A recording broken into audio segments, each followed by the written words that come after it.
I heard you, so as long as you keep your mic muted, it should Okay, be okay. I'll mute the.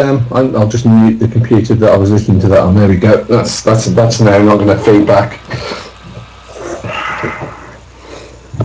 Okay. So, I can see. Oh, go ahead. I can see DPR's Alan Turing avatar and the big avatar. Oh, there we go. Yeah. Okay. Cool. Is that Turing? I think it is. Is that Turing you've got on there, DPR? Yes. Okay. So maybe I could start this off if you guys want to. I don't know. Should we pick up where we left off? And again, I guess I'll say for the viewers, if you wanna join the convo in the Skype chat or the Vaughn Live chat.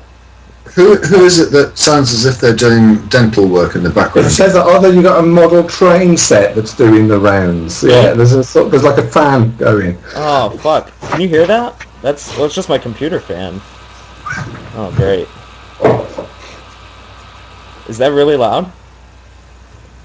Yeah, we'll just have to live with it though. If it's a computer, just mute yourself and you're not talking. We'll deal with it. Okay. Someone want to start maybe, or should I try to poke the fires here? You poke away. Okay. Well, should we talk about philosophy, or do you want to continue? I mean, I feel like we resolved, or at least we maybe got as much out of what we were talking about as we could. The whole objective, subjective thing. I mean, were we all satisfied with that? It's interesting that it's interesting that you could agree on being a naturalist in terms of you don't think you need anything floating around in the ether in order to have a morality. But it's interesting that it's more difficult to agree on what we mean by objective and whether that morality is objective or not. It's interesting, I suppose, because our critics might make something of that by saying that you see, you can't have objective morality without believing in God, which of course is the first premise of the moral argument. So again, DPR, would you agree with the first premise of the theist's moral argument? I doubt I would. Do I understand it to be that if there is a God, there can be such a thing as objective morality? Is that what I'm being asked? I take it to be that if objective morality exists, then necessarily there must be a God. They then go, well, objective morality does exist, which is the premise you disagree with, therefore God. I'm not entirely sure because I'm sorry to sound somewhat pedantic about this. If they said such a thing, I would ask them to define what they mean by God. And I think that in many more conversations, atheists, when confronted by a theist, should actually politely ask them what they mean by God, and ask them this God's characteristics and its nature, what it is capable of doing and what it is not capable of doing, because I genuinely suspect that most theists have never been asked those questions. They've never really thought about it. They've got an idea in their head about what their God will be, as I did when I was a theist in my very tender years. That there was a sort of like a fuzzy entity in the sky that was sort of like looking over me and kind of sort of like listened occasionally to prayers and may answer them, but he was someone that we shouldn't really question too much.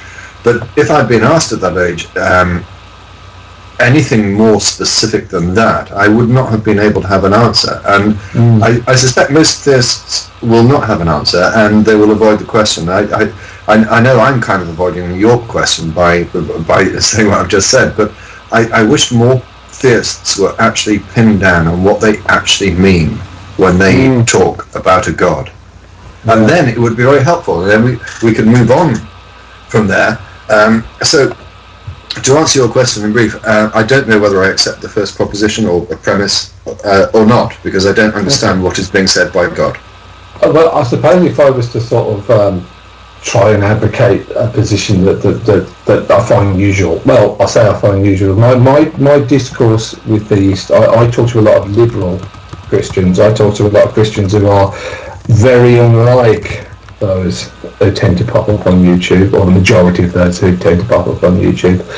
But judging from my experience of what I've seen on YouTube, I would imagine the conservative orthodox definition of God that you would get is, God is a supreme creator deity, supreme in the sense that he's absolutely perfect in every way. He's the creator of the cosmos, and he's a deity. He's a supernatural agent, a mind that is beyond the mere physical world. And I would imagine carry on playing the devil's advocate. Does your God answer, or no, does your God hear all prayers? Well, if it makes him less perfect through not hearing prayers, I suppose he has to, yes. Would you also accept then that it would make him less perfect if he didn't respond to prayers? Well, in his infinite wisdom, he may have a much better idea of which prayers to respond to and which prayers not to respond to than if you recognise that I fully understand that. If I and many others have done this, prayed for world peace, do you think that given the characteristics of your God, that is a prayer that he would answer? Well, it depends on his infinite and absolutely correct view of the absolute and infinite situation.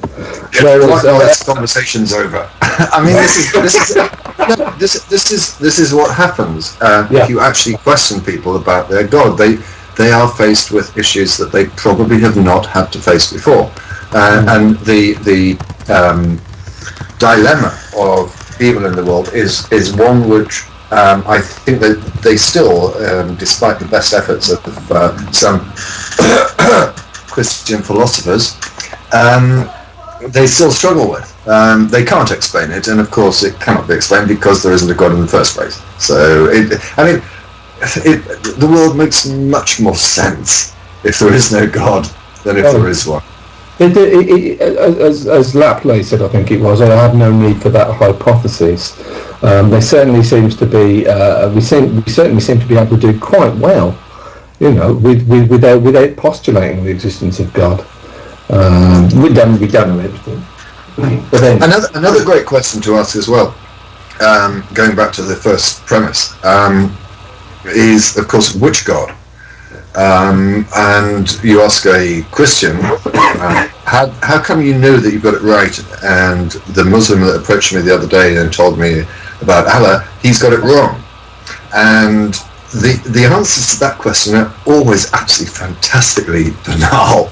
Oh well, yeah. Well, it's a different book, and no, they've got it wrong because ours is right. I mean, that's effectively what it boils down to. We've just got it right because we know that we've got it right. It's a sort of like circular Seitan-Bruggen cake argument. We know because it's been revealed to us in such a way that we know. Yeah, there's just an initial certainty there, isn't there? That's quite frightening in its certainty. It's not called presuppositionalism for nothing. No, that's true. Well, you do also get the faction of people who will say, "Oh, well, the Bible is brought out by evidence. The truth of the Bible is displayed by the evidence for the, like Lee Strobel, and his case for Christ, and the 5 facts about the resurrection and all that. I mean, you will get those people too. I mean, I guess that could be one way of trying to argue Christianity over, say, Islam. Say our holy book has evidence, theirs doesn't. I have to say that I'm not aware of 5 arguments for the resurrection. I'm sure there are 5 or more, but what are Strobel's 5 arguments? Oh, it's not the 5 arguments. It's the 5. Well, you will hear William Lane Craig say these as well all the time. The 5 facts. I think there's 5. The 5 facts that are best explained. The 5 facts about Jesus' resurrection that are best explained by God, that he was the Son of God. The resurrection, the empty tomb, the post-mortem appearances, and then there's a couple other. But they try to make the case that, well, the best inference to these facts is that Jesus was raised supernaturally from the dead, and therefore not only God, but also therefore Christianity. Do they conveniently ignore the different accounts of the empty tomb? Do they conveniently ignore the fact that loads of people were resurrected at the time Jesus was, and it seemed, to use Hitchens' wonderful description, resurrection seemed to be commonplace at the time. Do they conveniently ignore these issues as well? I mean, I just struggle. I suppose maybe there's some persuasive argument in one that they come out with, which is, well, none of his disciples would have followed him after his death had he not reappeared to them.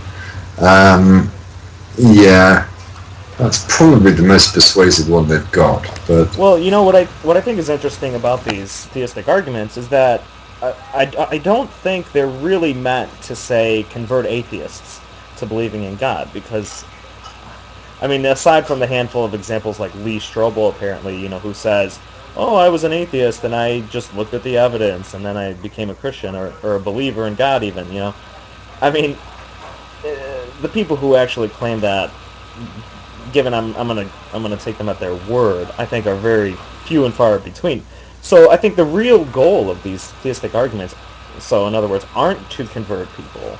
I think really the ultimate goal is to try to keep people in the faith who are maybe becoming more and more exposed to maybe just education or a larger voice of atheism in the culture. I'd actually agree with that. Yeah, I'd agree with that. I mean, I don't know absolutely anything about Semitic Iron Age literature, so I can't really comment on the truth of the Bible. But I certainly get the sense that the attitude of these people is very defensive. They're scared. They're scared of the modern world and modernism and secularism, and a lot of their effort is put into defending what they see as really valuable at any cost. I don't know if anybody else gets that impression, but I think you're part right there. The other part I would also put down to the fact that they display a degree of desperity in that they will tell you, and I speak from the sage of Jason Burns when I say this, and I'm sure you're all familiar who Jason Burns is, but he's not the only one to say.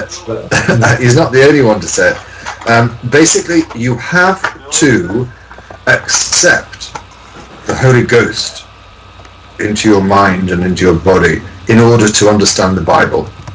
Now, I'm sorry, that is a cop-out. Basically, it's no different to the presuppositional argument. If you are sufficiently prepared to close or shut down your logical faculties, then you will be able to understand the Word of God, which basically means do not question. Whatever you do, don't question. Just accept the Holy Spirit, and it will all make sense.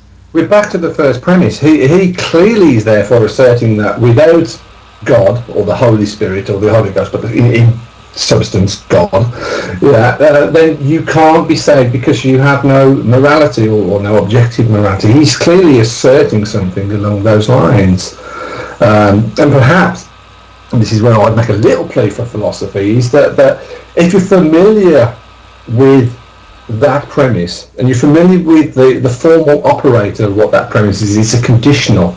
It's a claim that there's no possible situation in which there is morality, salvation in morality, but there isn't a God. Then you know what to do, which is instantaneously provide a counter example, a possible situation where you have morality without God. And as a naturalist, you can just do that. And perhaps if you can put a plausible account of objective morality together, well then their argument just falls apart at the first step, which is probably where it's most wrong. This is where I suspect I disagree with you. I think the idea of trying to manufacture the concept of objective morality in order to deal with banal crap and crass arguments from a theist is not only intellectually dishonest, it's also unnecessary. Get them to explain one objective moral value. Now, what they will normally do is rush off to the Ten Commandments, the first four of which they realise are redundant, and then they're left, depending on which version of the Bible they go to, with don't disrespect your parents. Then question them about that and say, okay, your father's a drunkard who beats up your mother and sexually abuses you. You're saying that you should respect him. Oh, no, it doesn't really mean that. Okay, so we can forget about that as an objective moral value. What's the next one? Don't kill. Well, then you give them an example of situations in which it's utterly justified to kill someone. Oh, well, no, it doesn't really mean that. And I'm sorry, you don't need to create this idea of an objective morality in order to utterly destroy their argument. Well, you're doing that. I mean, you are doing that thing of counterexamples in the exceptions. Yeah, that's true. So you're doing that anyway. But you know, when you in the beginning, where you asked them to explain what they meant by God, which is a definitional question, we are entitled to ask them what they mean by objective. And you know, I mean, maybe this is a difference in attitude, but you know, to charitably listen to what they're saying, just entertain possibly the wildest stretches of one's imagination that they might be saying that something that's sensible, and seeing what they, you know, and listening to it. When I do that, I mean, yeah, I know I talk to a lot of liberal Christians, but when I do that, the answer I tend to get is by objectivity, they aren't really, a lot of them aren't really talking about the ether. They're talking about. Of course, the reason is they can't, because they can't substantiate the argument. I mean, William Lane Craig still tries to, but I'd have to say I think he looks foolish when he does. And when you say that you talk to liberal Christians, what you're basically saying is you're talking to benign Christians who cherry-pick bits and pieces from the Bible that they think are okay. They're not people who say that there's any objective morality. So, yeah, of course. I'm sorry, I just, okay, let me put it another way. Define objective in a way that, you know, as sympathetically as you can, to give some sort of credence to the idea that a Christian holds to the idea that there's such a thing as objective morality. I'd say they'd mean something like moral assertions like rape is wrong, murder is wrong, and so forth. Are true. They can bear truths, and these are truths that are not dependent on local opinions. That's opinions of individual people or social groups. I think that's the kind of response that I'd expect.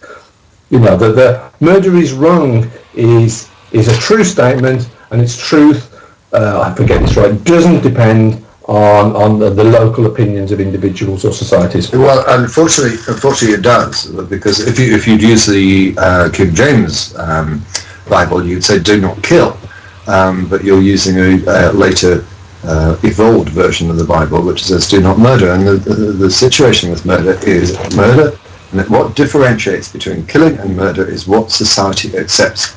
That's why you have trials. Yeah, but if you get into, which is, I think, the most popular version, the William Lane Craig kind of route of talking about objective morality, what they're talking about, you know, as you'll hear Craig say a lot, is the ontological question of what is the nature of morals, like in existence, you know, what is the manner in which they can be said to exist. And I think that's the sense in which he's trying to say objective, as in they exist regardless of whether or not anyone believes in them. He's performing the kind of chicanery that does give philosophy a bad name. There is that he's tying objectivity with the idea of abstract or absolutes, of things that are atemporal and aspatial in his view, immaterial. And objective isn't necessarily the same thing as supernatural. He's hoodwinking people, basically. Well, and I think it's really, I mean, I think that's his trick to try to avoid. So in other words, the kind of criticism that like DPR kind of just said, in a sense, doesn't apply to that, because it sounds like what he's saying, and maybe I'm wrong, is that you can point out the fact that some people will interpret that verse in different ways, and so we have this huge variety of moral sentiments that people agree upon, but that doesn't really speak to, like, say the way in which morality exists. Yeah. The nature of its existence. The way in which I understand William Lane Craig to present his argument is that he is effectively saying that an objective moral value does exist, whether we're here to perceive it or not. It is literally floating in the ether because it is God-given. I'm sorry, I cannot accept that argument. Well, it gets you out of the kind of criticisms that will say, that'll say, okay, it's not objective because a lot of people disagree. It'll get you out of that, but then I think it casts you into a whole new realm of problems about, I mean, in some sense, if that's your definition of objective, then just merely, I mean, then morality can be objective in the sense that there are neurons in people's heads. That objectively exists, whether somebody believes that or not. If I may quickly go back, sure. If I may quickly go back to William Lane Craig, and when he's put on the spot, so to speak, about this, and asked about God's instruction to the Israelites to slaughter the Canaanites, amongst many other tribes, he actually, I mean, and if you see him answer this question, you'll notice that his body language changes. No longer do we have the flamboyant hand movements and whatever. You can see that he's uncomfortable with what he says, but his words are these. The people, the children who were killed were the recipients of an ultimate good by their earthly phase of life being terminated. I kid you not, those are his words. Now, so that is embarrassing. He's making that kind of argument that I made as devil's advocate at the beginning, isn't he? That from his point of view, God knows best. God can do no wrong. God can do no wrong because he's the supreme being. Who are slaughtered are the recipients of an ultimate good by their earthly phase of life being terminated. So do you think our response to that is mediated by our skepticism? If we are skeptical that God is the ultimate good, we are going to be very wary of that because we can probably see where it's going. But if we're not skeptical, if we're, I hate to use the word, but credulous, well, it sort of makes sense. God is the supreme good. You need the supreme good. We need to sacrifice our critical faculties and everything to this supreme good. Do you think it's a matter of one of the difficulties is this: if you're going to sacrifice yourself to this entity, then you've got to have a great deal of confidence and trust in it, have you not? Yes. And it's another case that there are many incidents of people who have heard the voice of God and then, for example, slit the throats of their children, or drowned them, or have committed murder, or atrocities, because they've heard the voice of God. But they say, well, but they heard it wrongly and I heard it rightly. Yeah.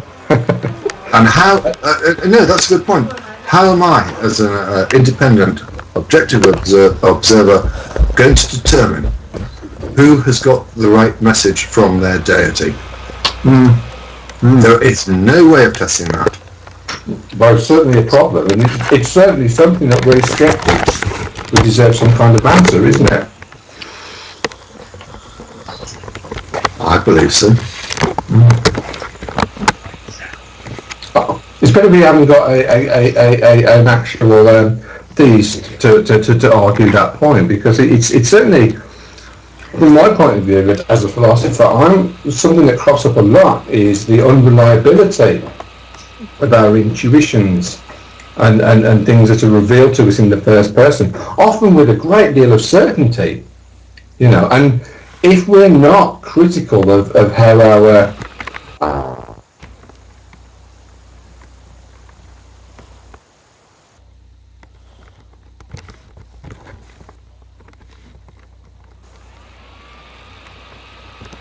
opportunities for thinking that God wants me to do this, that, or the other, and then it turns out that I'm terribly, terribly misguided. I know, and I think that a lot, and I mean, you interact with these people far more than I do. I mean, what is their response when you put something like that to them? You normally get the same sort of a cross argument. We are not to know the mind of God. God has got reasons to do everything. I mention occasions to people about the desperately painful and tragic death of a friend's child at 2 years old. And I asked them, where's justice in this? And they can't answer. But God had a different plan for him, and he's in heaven now, and all this sort of like bollock. They don't actually address the issue. Yeah. It's just for me anyway, it's just white noise. Well, especially and I remember this happened during the last show. Somebody basically admitted that, everything is God's will, and so I rejoice in everything. And you'll even hear people, the likes of like Psi 10 saying this, and which, if you take that to its logical conclusion, what it means is that literally everything that happens is good and should be glorified. So there's nothing bad that happens ever. I mean, it is Panglossian view of everything. Everything's ultimately for the ultimate good. Yeah, but you have absolutely hang on a second. Demonstrating that. Hold on, there's a problem there, isn't there? Because God, in all his kindness and love, has given us free will, which means that we can disobey him. That of itself, giving us free will, is a pretty nasty thing to do. Particularly when he sort of like holds this metaphorical gun against our head and said, "Praise me, you motherfucker, or I'm going to burn you in hell forever." I just don't understand how the concept of this free will and a loving God and an eternal punishment coexists. Yeah, it's not really free will because there's strings attached, and so I never did really get that. This is the question of what free will is, isn't it? Again, it's that which you'll probably come across tomorrow evening. Which is that in what way is our will free? Will is generally thought to be sort of the immediate set of mental states that cause our behaviour. That's one definition of will anyway. In what way are we free to select the beliefs and desires that motivate our behaviour? What is that freedom? What's the nature of that freedom? Yeah, because we don't really, in Christian thinking, you really don't have that. I mean, sure, you have the freedom to do good or evil, but you're going to be punished for whatever choices you made. So. Well, and not only I think you have to accept, don't you, that if we do indeed have free will and it's God-given, then God is a nasty piece of work. Mm-hmm.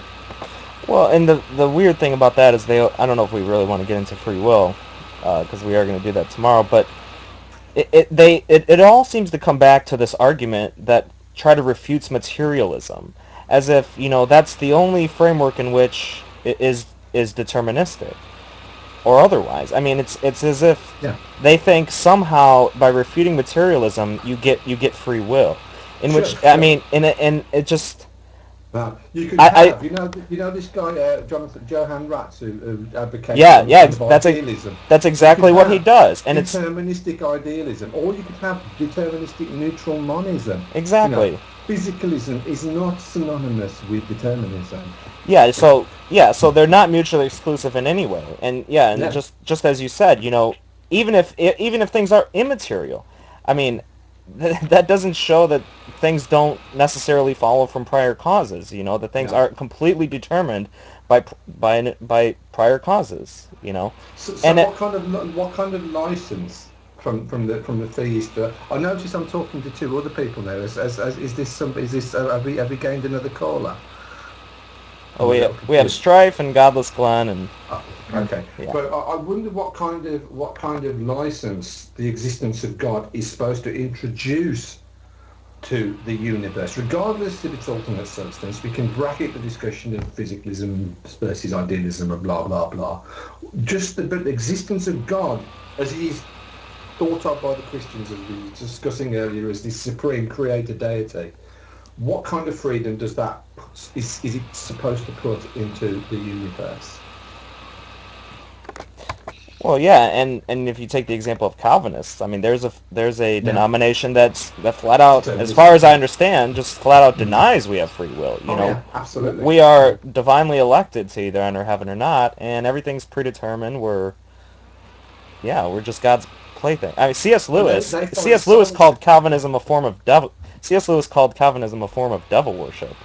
Wow. So anytime I run into a Calvinist, I like to remind them of that. I mean, I don't know. He's seen as one of the more rationalist apologists for Christianity, and It's interesting, isn't it, that Alvin Plantinga, who is by all intents a Calvinist, I believe, advocates a free will defence against the problem of evil. I'm not quite sure because I'm not that well read on that particular argument. I'm not sure how that's supposed to play. One sec. I suggest you expand the window in exit. Yeah, see, dude, I don't know how to do any of that. No. All you do is go to the edge of it, kind of like how you make a window bigger on Windows. The same thing, same logic. You click the edge of the window in export, and you expand it. Oh, yeah. I see. But Yeah, like that. yeah, I see. Okay. Yeah, like that. Like that. Keep doing that. Anyway. Try you, I do full screen. Yeah. Much better.